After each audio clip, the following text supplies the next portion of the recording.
فأما من طغى وآثر الحياة الدنيا فإن الجحيم هي المأوى. وأما من خاف مقام ربه ونهى النفس عن الهوى فإن الجنة هي المأوى. يسألونك عن الساعة أيان مرساها فيما أنت من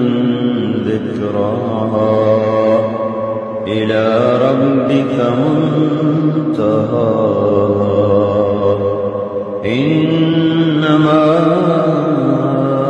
أنت منذر من يخشاها كأنهم يوم يرونها لم يلبثوا إلا عشية أو ضحاها. ألف لام ميم ذلك الكتاب لا ريب فيه هدى للمتقين الذين يؤمنون بالغيب ويقيمون الصلاة ومما رزقناهم ينفقون والذين يؤمنون بما أنزل إليك وما أنزل من قبلك وبالآخرة هم يؤمنون أولئك على هدى من ربهم وأولئك هم المفلحون. كافها يا عين صاد ذكر رحمة ربك عبده زكريا إذ نادى ربه نداء خفيا قال رب إني وهن العظم مني واشتعل الرأس شيبا ولم أكن بدعائك رب شقيا وإني خفت الموالي من ورائي وكانت امرأتي عاقرا فهب لي من لدنك وليا يرثني ويرث من آل يعقوب واجعله ربي رضيا يا زكريا إنا نبشرك بغلام اسمه يحيى لم نجعل له من قبل سميا قال رب أنى يكون لي غلام وكانت امرأتي عاقرا وقد بلغت من الكبر عتيا قال كذلك قال ربك هو علي هين وقد خلقتك من قبل ولم تك شيئا قال رب اجعل لي آية قال آيتك ألا تكلم الناس 3 ليال سويا فخرج على قومه من المحراب فأوحى إليهم أن سبحوا بكرة وعشيا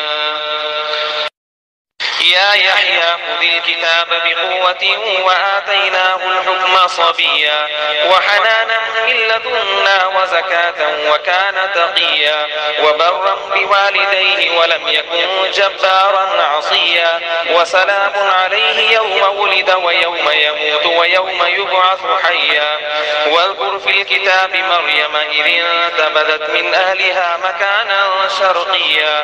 فاتخذت من دونهم حجابا فأرسلنا إليها روحنا فتمثل لها بشرا سويا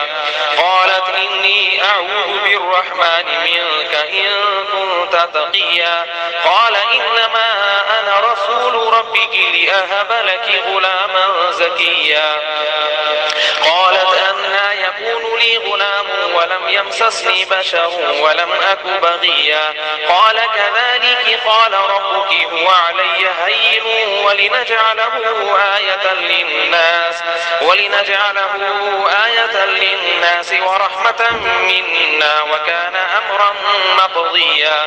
فحملته فانتبذت به مكانا قصيا فأجاءها المخاض إلى جذع النخلة قالت يا ليتني مت قبل هذا وكنت نسيا منسيا فناداها من تحتها ألا تحزني قد جعل ربك تحتك سريا وهزي إليك بجذع النخلة تساقط عليك رطبا جنيا فكلي واشربي وقري عينا فإما ترين من البشر أحدا فقولي إني نذرت للرحمن صوما فلن أكلم اليوم إنسيا فأتت به قومها تحمله قالوا يا مريم لقد جئت شيئا فريا يا أخت هارون ما كان أبوك امرأ سوء وما كانت أمك بغيا فأشارت إليه قالوا كيف نكلم من كان في المهد صبيا قال إني عبد الله آتاني الكتاب وجعلني نبيا وجعلني مباركا أينما كنت وأوصاني بالصلاة والزكاة ما كنت حيا وبرا بوالدتي ولم يجعلني جبارا شقيا والسلام علي يوم ولدت ويوم أموت ويوم أبعث حيا ذلك عيسى ابن مريم قول الحق الذي فيه يمترون ما كان لله أن يتخذ من ولد سبحانه إذا قضى أمرا فإنما يقول له كن فيكون وإن الله ربي وربكم فاعبدوه هذا صراط مستقيم فاختلف الأحزاب من بينهم فويل للذين كفروا من مشهد يوم عظيم أسمع بهم وأبصر يوم يأتوننا لكن الظالمون اليوم في ضلال وإذ ابتلى إبراهيم ربه بكلمات فأتمهن قال إني جاعلك للناس إماما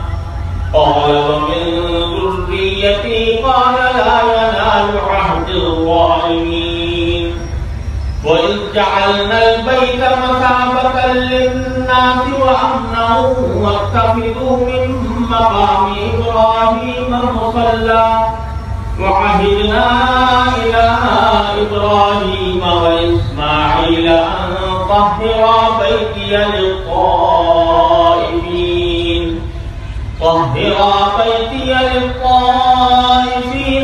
والعاكفين والركع السجود وإذ قال إبراهيم رب اجعل هذا بلدا آمنا وارزق أهله من الثمرات من آمن منهم بالله واليوم الآخر قال ومن كفر فأمتعه قليلا ثم أضطره إلى عذاب النار وبئس المصير.